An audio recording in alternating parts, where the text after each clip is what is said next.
What's up, Royals? I'm yours truly, King Chris. Welcome back to my channel. Hope this video finds everyone doing well. So, if this is your first time joining me looking at one of my videos, let me tell you what my channel is all about. This channel right here, it's all about inspirating, loving one another, laughter, cooking, and just a good old time.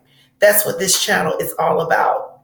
So please make certain that you subscribe, like, share, thumbs up, and ring that bell so that you can keep up to date to all my videos as I upload them. So today's story time, that's what it is. It's another story time. So today's story time is about bedside nursing in a different setting other than pediatrics care. Oh my God, I lost her, one of my friends. So let's talk. And I guess before we get started, I want to tell you a little bit about what dementia and Alzheimer's is. So dementia and Alzheimer's, it's a disease that declines your mental ability to remember things. So it's basically a memory loss disease. And what happens is sometimes with that disease, you're not able to do the things in life that you would do on a daily basis. And also you constantly forget things, you forget people. So it's just really like one of those really bad diseases in life that you can get. So I guess we'll start it off. And so like working in that setting is like a totally different setting to work in. This one lady, she walks like constantly all day long, and like she's just the sweetest lady ever. And the sad thing about it is like she walks and like she can't remember a lot of things. It messed really with her verbalizing different words and different sayings. But one day, actually, I'll just say this. So it was my birthday, and I had told her that it was my birthday. We were standing in what we call is the med room, and I was getting ready to pass out the medicine. And so she came walking in there like she usually do, and I usually give her something to drink or give her something to eat on. So she's standing there looking at me, and I was like, "Hey, it's my birthday today." So she just looked at me, and she never said nothing. She walked away, and she came back. So when she came back, she tapped me on my shoulders like that. And I was like, what do you want now? And she looked at me and she was like, happy birthday.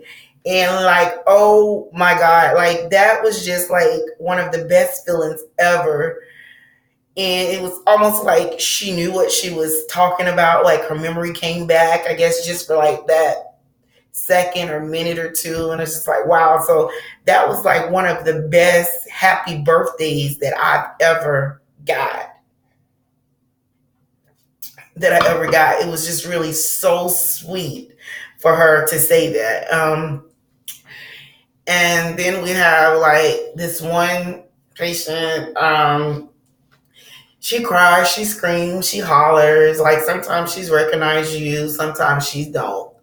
But I want to talk about my friend that I lost. You know, working in the healthcare field, you try to remember that, you know, you're there to provide the best care that you can.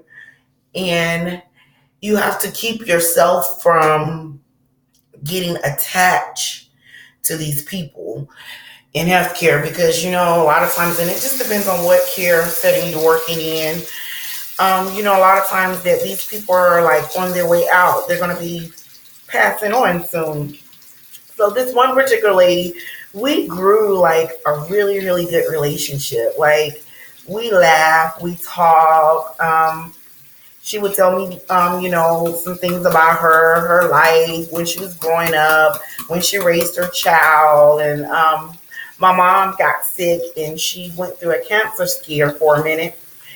And I could just remember when I would go to work, I would always go in there and check on her. And the first thing she would ask me is, how's your mother doing? How are you doing? And that means so much to me. And to come to work to find out that she's no longer with us, it really hurts. And like I say, you try to tell yourself that you can't become attached to these people because you know that they're gonna die. They're gonna move on one day. But I just tell you, it really hurts because you spend so much time with them, and you get to know them, and they get to know you, and it's just a really sad thing. And so I try to tell myself all the time when I have patients, and I try, you build rapport with them and their family, and you try to tell yourself constantly that you can't get attached to this person, and it just hurts so bad when you lose them, and you have to try to tell yourself, this is a part of life. This is going to happen. You know that, you was there to take care of them, but mentally, you do what you're supposed to do, but mentally, it still hurts a lot when you really lose someone that you care for in that way in such a matter of time. And I can remember, so the last time that I worked, I remember, I took her to the bathroom, and we started off that morning, took her to the bathroom. She wasn't really feeling that good. She got dressed. She went in and she ate breakfast, and we had a little conversation. We talked like we always do. And when I got ready to leave that day, took her to the bathroom, and she just totally like lost it. Like she didn't want to get off the bathroom toilet. She wanted to sit there. She couldn't remember who I was and like where she's at. It was just a really sad thing. And then just to find out that she's not going to be here anymore, it hurts. It hurts a lot because, like I say, you grow a relationship with these people because you're around them all the time and they're around you all the time. So it really hurts. And like I say, the dementia and the Alzheimer's, it's just really one of those funny diseases where you lose your memory, you can't remember things.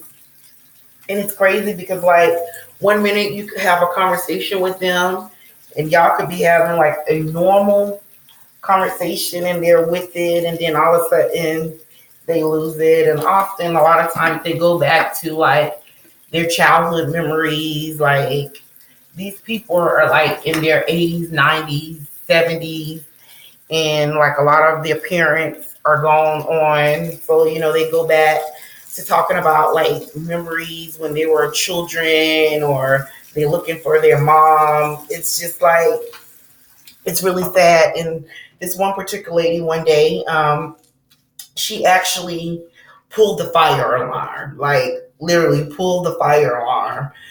And so, yeah, she pulled the fire alarm. So I asked her why she did it, and she never answered me. So that was just pretty much that. Then, so like later on that day, we were sitting, I guess, like what we call like the common area, and somehow she got into the little kitchen area, and she put something in the microwave, and the next thing you smelled was smoke and the fire alarm. So we had to get everyone out the building or whatever, and we came back in. And I asked her, I said, "Why did you?" I said, "You almost set the building on fire. Why did you put that in the microwave? You hungry? You want something to eat?" And she looked at me and she was like, "I'm crazy." And it was just like, oh my God. Like, you just sometimes you have to find yourself just to laugh about it, even though it hurts, because it was just one of those moments where she was just like, she looked at me and she was like, because I'm crazy. And it's just funny the things that you experience in a dementia Alzheimer's care unit with these people. It's touching at the same time, and it makes you find yourself in life saying that, God, please let me keep my memory. If nothing else, let me keep my memory. You really don't realize how precious your memory is until you actually see these people on a day to day. And the thing about it is, like, most of these people come from like really good careers, really good lifestyles. A lot of them have been nurses, they have been teachers, they have been like big time secretaries. At this one place, we even had a mayor there. One place, we even had a doctor there. And it's just crazy to see them go back into a child mind frame. And like sometimes they can remember how to do this, sometimes they can't. Sometimes they can remember how to brush their teeth, put their clothes on. Sometimes they don't remember.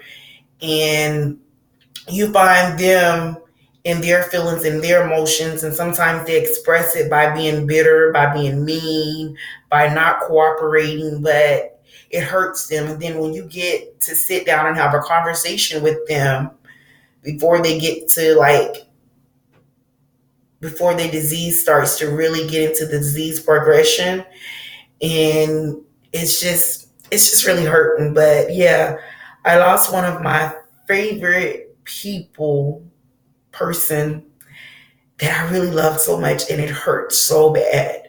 But I have to keep telling myself, you know what? She's not suffering anymore. She's in a better place, unfortunately, than me and you.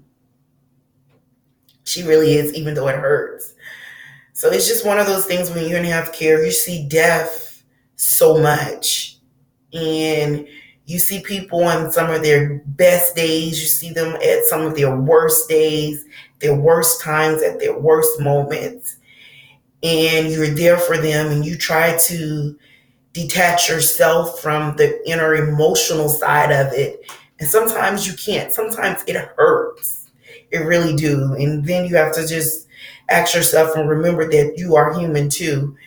And so it just really hurts to know that like she's no longer with us. Like she's gone. Just like that. She's gone. And it really hurts. Like I say, we have this one lady at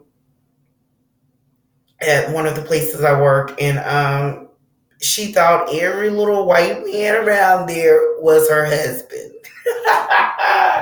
Oh my God. She thought everybody around there, every little white man was her husband. So one day, one of the other residents that were living there, daughter came in to see him. So she grabbed her dad. They were talking. Honey, this lady walked up to their daughter and she slapped the mess out of him. And she was like, she called his name, which you can't tell names because of the HIPAA laws and things like that. But she called his name. She's like, "That's my husband. That's not your daddy. Leave him alone." Like I was like, "Oh my God." And we had this one lady at one of the places that I work. She would just walk all day long, like literally just like walk all day long. And so it would be one of those moments where everything was pretty much like calm. Like there would be in activities, you would be doing whatever you need to be getting done. And she would come around the corner and she would get a wall, honey. She would hit that wall like this and she would yell, "Help!" It would scare everybody because you're just like, what in the devil? Like, it was just, oh my God. She was just a really funny lady. We had this one lady, she would get on her knees and she would crawl and she was like, "I want to ride. I want to ride. I want to ride." And we have this one guy, he was like a military guy. And he pretty much like he was still in like his first part of the disease. And but he would always, honey, he would always be ready to go. He would be ready to go. He would pack up all his stuff.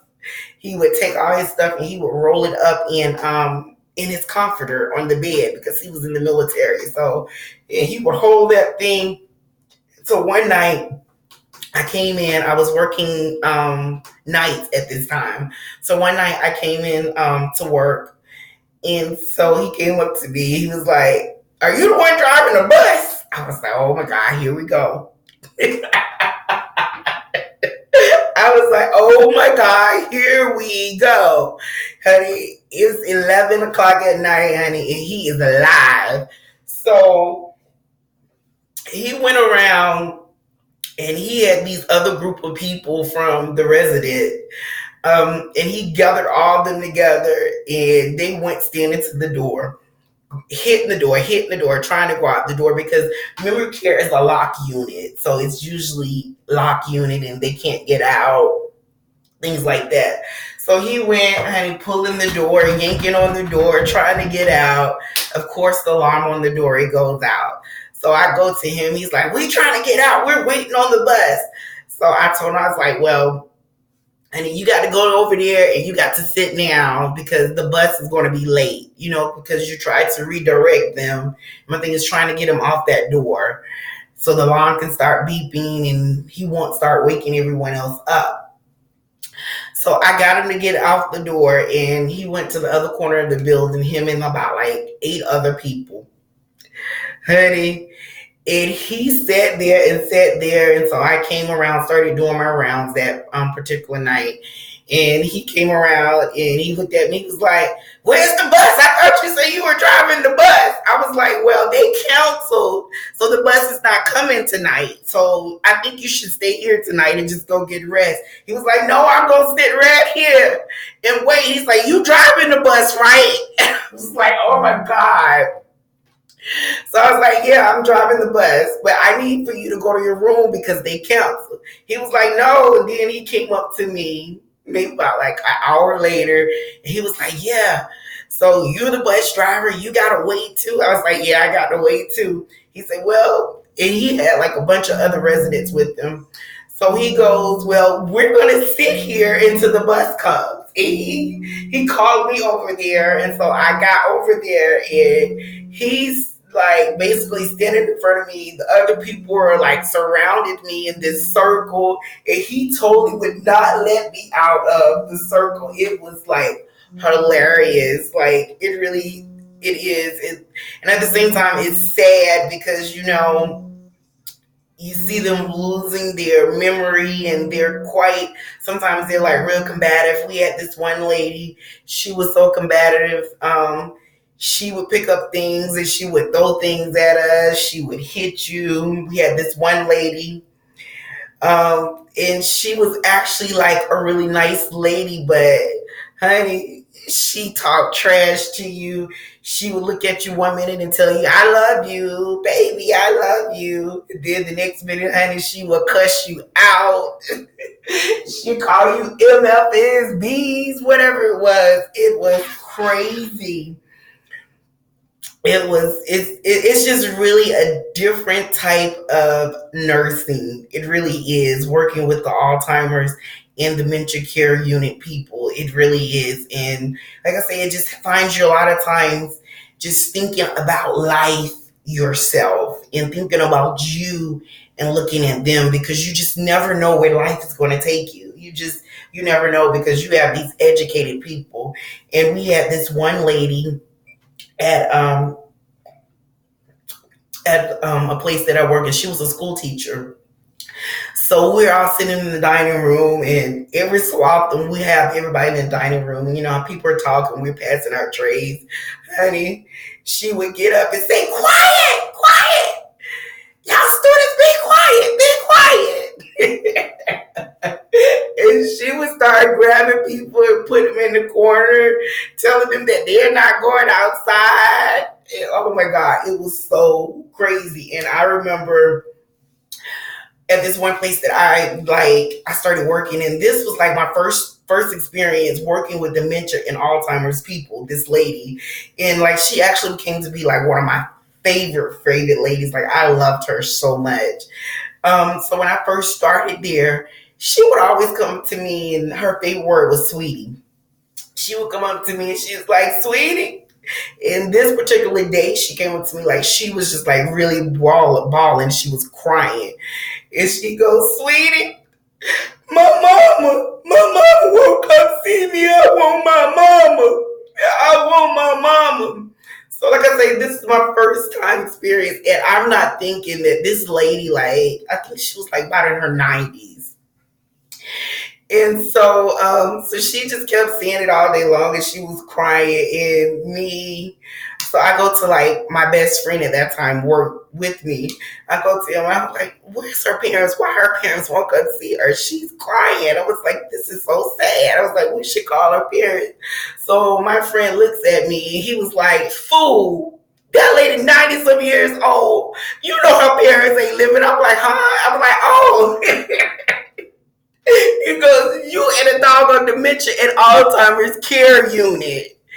It was just like it was crazy. And then we had this two couples that was there, and we had this new girl that started. And so the wife would always say that the husband was her uncle.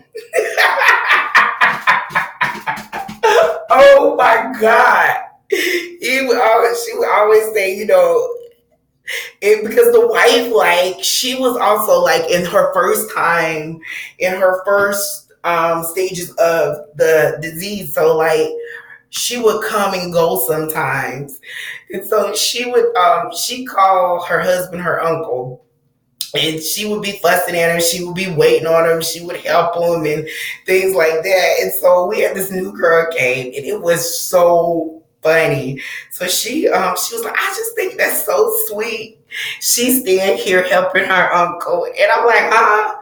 She was like, "Yeah." So apparently she had a conversation with her, and the lady told her that she came down to stay with her uncle to take care of her uncle. And so I'm looking at her, I'm like, "Girl, that is her husband. Don't you see? That's her husband." And she was like, "Huh?" And you had to be in the moment, like really in the moment, because it was just like, it was totally hilarious. So the thing was like, and then I told her about me. And so we would just laugh. She was like, "Oh my God."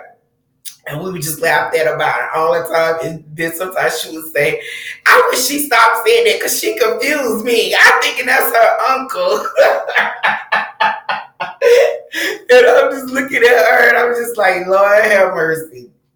And we had this one lady, her and another one of the ladies did not get along. They were constantly arguing with each other all the time. They did not get along.